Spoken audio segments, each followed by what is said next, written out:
আগেরকার লোকেরাই ভালো ছিল। আগেরকার লোকেদের মধ্যে আল্লাহ তাআলার ভয় ছিল, আল্লাহ তাআলার ভালোবাসা ছিল। তারা যদিও কোরআন বুঝতো না, কিন্তু তারা কোরআনকে ভালোবাসত। তারা কোরআন তেলাওয়াত করত। আমার বাবা সকালে ফজরের সালাত পড়ে ঘরের দরজা খুলে দিত, ঘরের জানালা খুলে দিত। এই বাহিরের আলো দিয়ে কোরআন তেলাওয়াত করত। আর এত জোরে কোরআন তেলাওয়াত করত যে সারা বাড়ি থেকে কোরআন তেলাওয়াতের শব্দ, আওয়াজ শোনা যেত।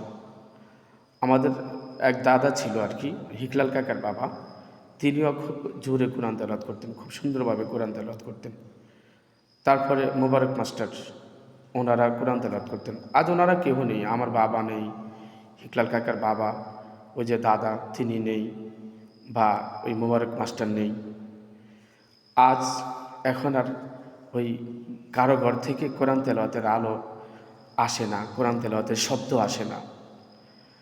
এরকম প্রত্যেকটা বাড়ির মধ্যে আগে কিছু না কিছু কোরআন তেলাওয়াত হতো, এখন আর হয় না। এখন লোকেদের অন্তরগুলো হয়ে গেছে পাষাণ, লোকেদের হৃদয়টা মরে গেছে, মরিচা ধরে গেছে, অসুখ হয়ে গেছে, তাদের ব্যাধি হয়ে গেছে তাদের অন্তর। আল্লাহ তাআলা বলেন ফি কুলুবিহিম মারাদুন, এদের অন্তরটা মরে গেছে, এদের অন্তরটা অসুখ, মারাদুন মানে অসুস্থ হওয়া আর কি, অসুখ হওয়া, তাদের অন্তরের মধ্যে অসুখ হয়েছে। এই জন্য তারা এখন আর ভালো কাজগুলি করে না।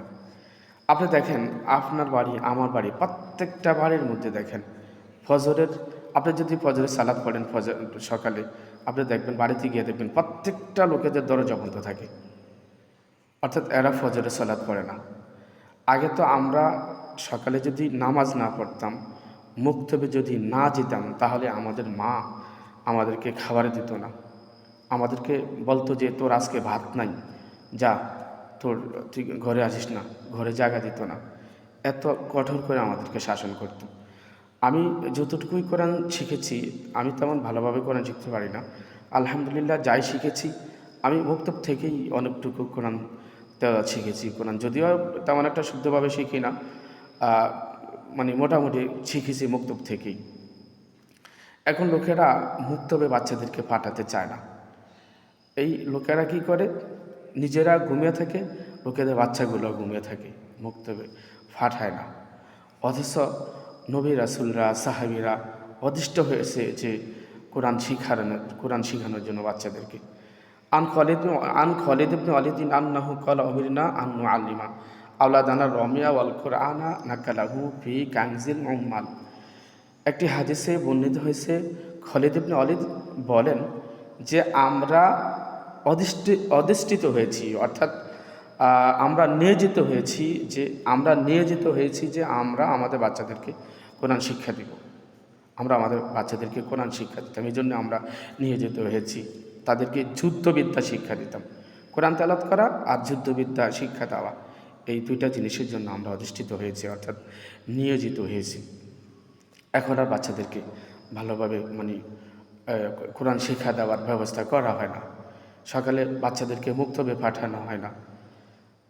লোকেরা বাচ্চাদেরকে সকালে বাংলা প্রাইভেটে পাঠাতে পারে, সেটার জন্য তাদের কোনো মানে সমস্যা হয় না, বাচ্চাদেরও সমস্যা হয় না, বাবা মারও সমস্যা হয় না, কোচিংয়ে পাঠিয়ে দিতে পারে।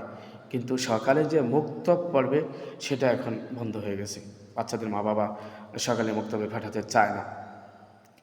মুক্তব থেকেই যা শিখি আমরা, ধর্মীয় যা শিখি এই মুক্তব থেকেই শিখি।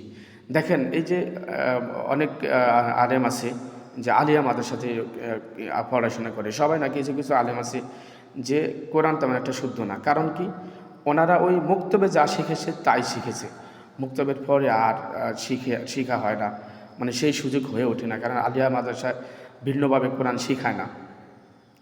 তো এই মুক্তব থেকে যদি আপনি কোরআনটা অন্তত ভালোভাবে একটু শিক্ষা নিতে পারেন, তাহলে তো আলহামদুলিল্লাহ আপনি কোরআন শিখলেন।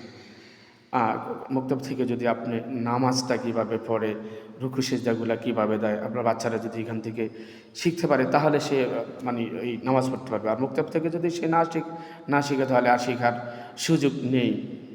যদি কখনো তাবলিগে যায়, সেখান থেকে হয়তো বা কিছুটা শিখতে পারে।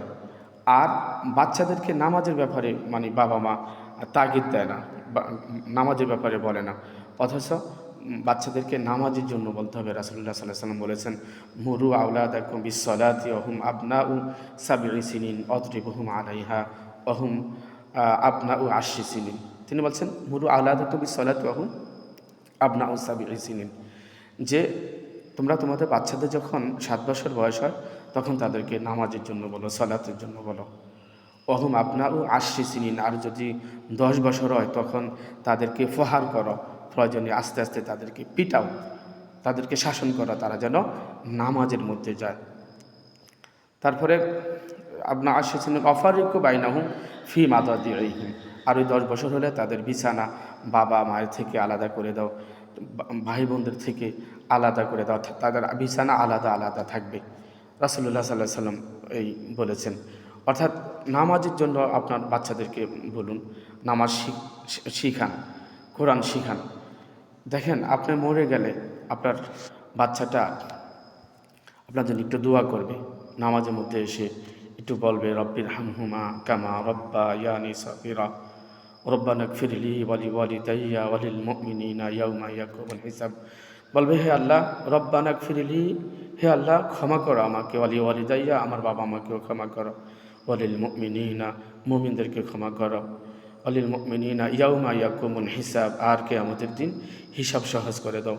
রব্বির হামহুমা কামা রব্বা ইয়ানি সগীরা, হে আমাদের প্রতিপালক, আমাদের বাবা মাকে শান্তিতে রাখো, আমাদের বাবা মাকে দয়া করে অনুগ্রহ করো, যেমনিভাবে দয়া করেছিল আমাদেরকে শৈশবে ছোটোবেলায়।